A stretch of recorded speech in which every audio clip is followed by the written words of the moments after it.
当地时间周三，美国总统拜登在白宫用一场近2小时的记者会为自己的执政首年作结，同时为迎接今年11月的中期选举定下执政基调。拜登试图用疫苗推广、创造就业岗位等成绩向美国民众传达乐观情绪。不过，对于拜登王婆卖瓜的政绩，参会记者纷纷不买账。会后，支持率历史最低，通胀率走高，疫情风雨飘摇，成为美国媒体报道的高频词。还有媒体指出，2022年拜登危险。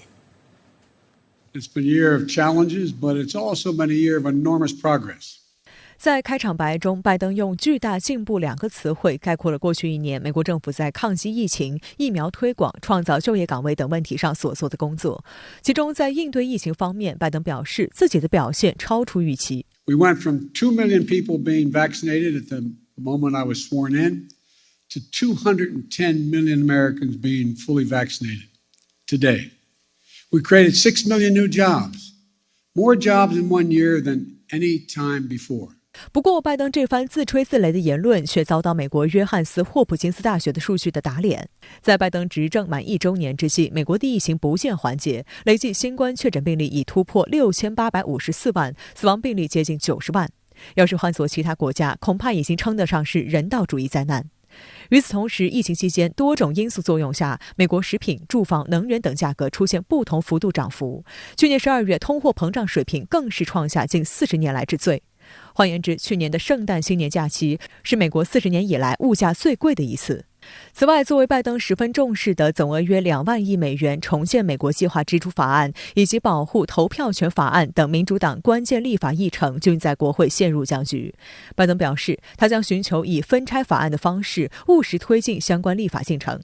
但是拜登所谓的艰苦战斗，是因为他没有搞定本党的参议员曼青，后者已经明确反对拜登的清洁能源计划，将投票反对拜登主张的拨款法案。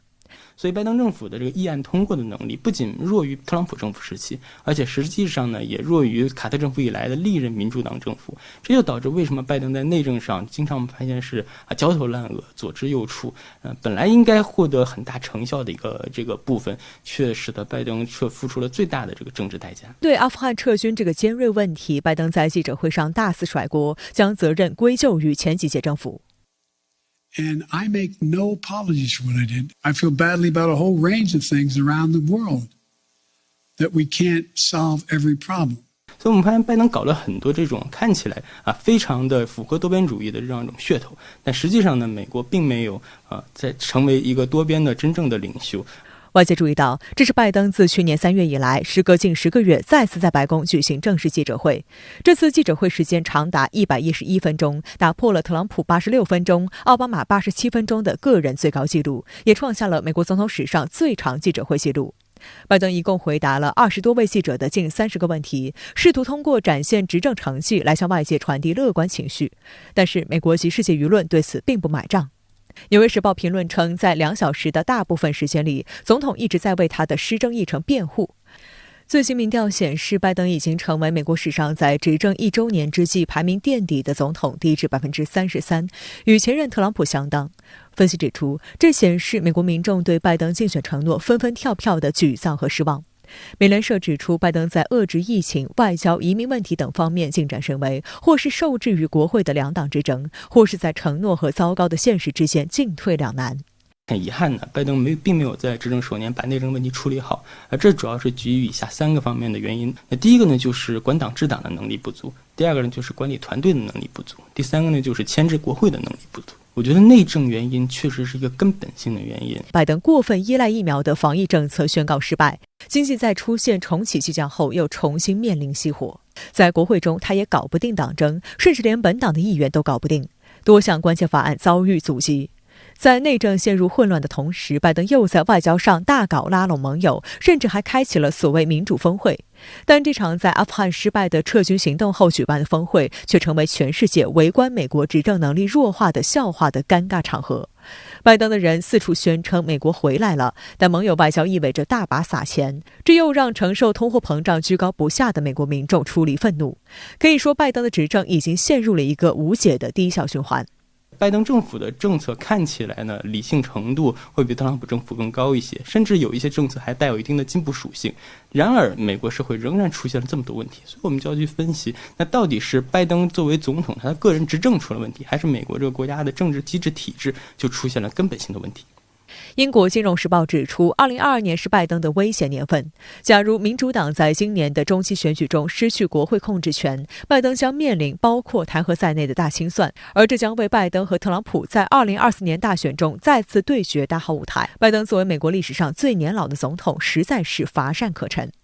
法新社用内外交困、怨声载道来为拜登1年的执政表现做总结，而糟糕的政绩让美国政府面临严重的信任危机。全球最大的公关咨询公司艾德曼周二发布年度艾德曼信任度晴雨表报告，通过评估民众对该国政府、媒体、企业和非政府组织的信任度，显示美国政府的公众信任度跌至新低，在28国中排名倒数第9。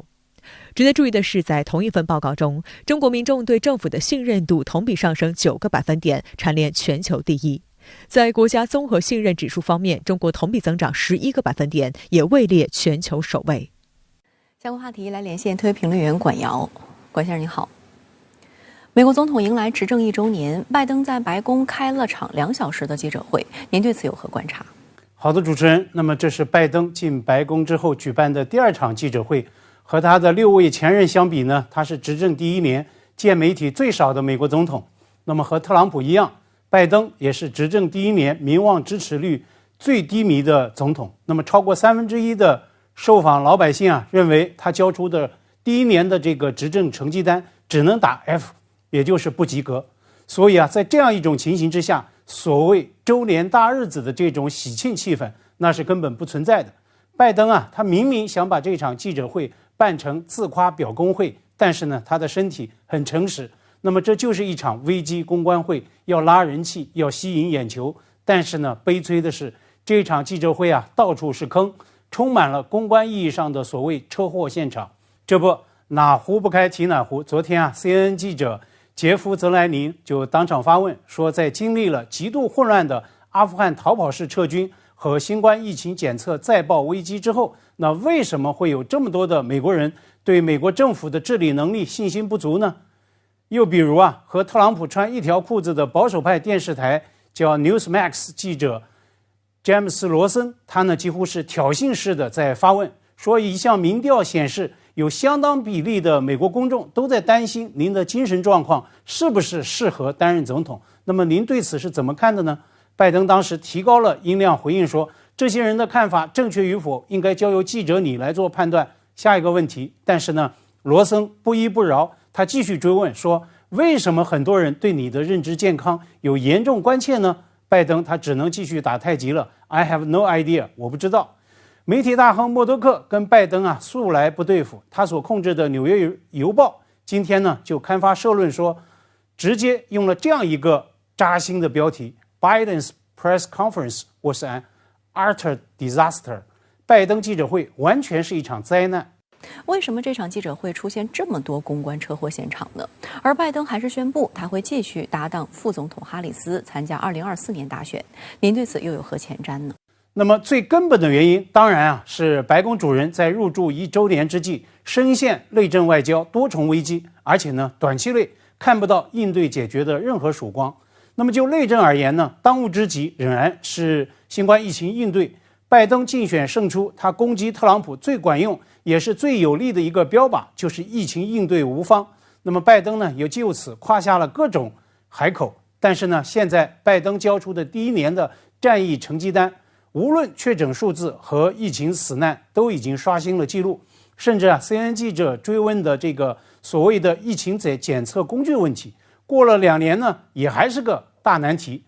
1年前拜登发表就职演说，宣称他要愈合全美，要致力国家团结。但是呢1年过后，纽约时报知名专栏作家大卫布鲁克斯，他在上周发表的最新专栏用了一个大标题发出灵魂拷问，为什么美国人越来越愤怒分化彼此仇恨？那么更加要命的是 Civil War， 也就是所谓的内战，竟然成了美国学界的一个热门话题。开年呢已经有2本专著面世，一本是加州大学圣地亚哥分校政治学家沃尔特的《内战如何开始以及如何阻止》，另一本呢是加拿大小说家、评论家马尔凯的《下一场内战发自美国未来的通讯》。